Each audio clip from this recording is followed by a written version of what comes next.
A los norteamericanos les gusta decir que solo hay dos cosas ciertas en la vida: los impuestos y la muerte.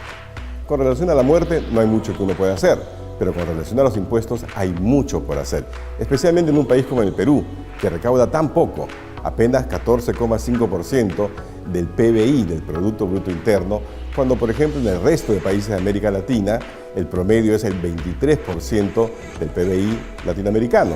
Y en los países de la OCDE, de la Organización para la Cooperación y el Desarrollo Económico, allí el promedio de recaudación sube todavía a 34%.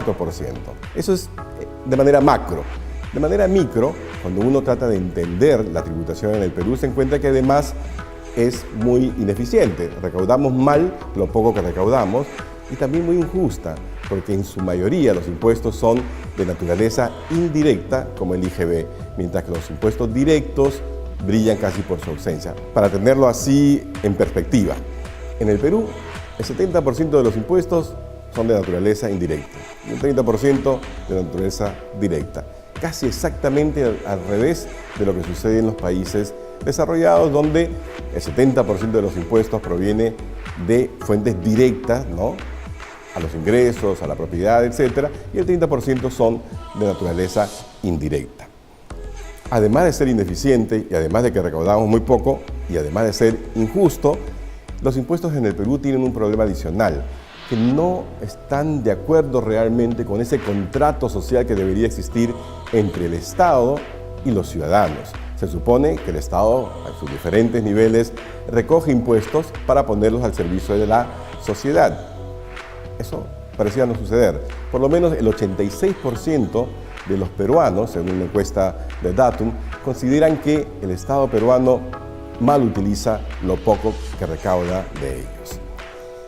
El elefante en la tienda, en materia tributaria en el caso del Perú, es un impuesto que casi nadie habla, porque es un impuesto municipal, que es el impuesto predial. De hecho, en el caso del Perú, el impuesto predial apenas contribuye con el 0,2% de PBI, mejor dicho, el total recaudado en materia predial es el 0,2% del PBI. Comparen esto con Colombia, donde el impuesto predial significa el 0,8% del PBI colombiano, o en los países de la OCDE, donde el impuesto predial en sí mismo significa el 1,1% del total del PBI de estos países, ¿no? Imaginemos ahora, poniéndole estos porcentajes, pongámosle números, pongámosle cifras, pongámosle dólares. En el caso del Perú, lo que se recolecta entonces son apenas 423 millones de dólares al año. Si en lugar de recabar el 0,2%, recabáramos, como en el caso de Colombia, el 0,8%, entonces estaríamos hablando de 1.690 millones de dólares. Y si algún día llegamos al promedio de los países de la OCDE, el impuesto predial podría contribuir con 2.300 millones de dólares. Imagínense la diferencia.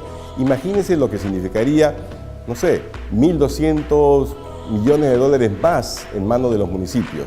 Todo lo que se podría hacer en materia de mejora de la vida de los ciudadanos, recojo de basura, sanidad, deportes, etcétera, ¿no? Entonces ahora la pregunta es, si esto es tan cierto, ¿cómo podríamos hacer para mejorar la recaudación del impuesto predial? Bueno, lo primero que se necesita son catastros. Los catastros son como una especie de mapa de lo que hay en la ciudad, de lo que hay en el municipio, ¿no?, para poder entonces aplicarle el impuesto predial, ¿sí?, a través quizás del uso de tecnologías. Para eso están los blockchain, para eso están también los pagos directos, que uno puede decirle, por ejemplo, a la gente, mire, así como hay Yapé y otros servicios, ¿no es cierto?, ¿no?, que uno pueda utilizar su teléfono móvil y decir, aquí está mi pago, ¿no?, facilitar las cosas a los ciudadanos y no hacerlas más difíciles, ¿no? De esto hay mucha evidencia hoy en día. En México está el caso del empujoncito, donde justamente a través de medios móviles se ha aumentado significativamente la recolección de impuestos, en particular de este tipo de impuestos.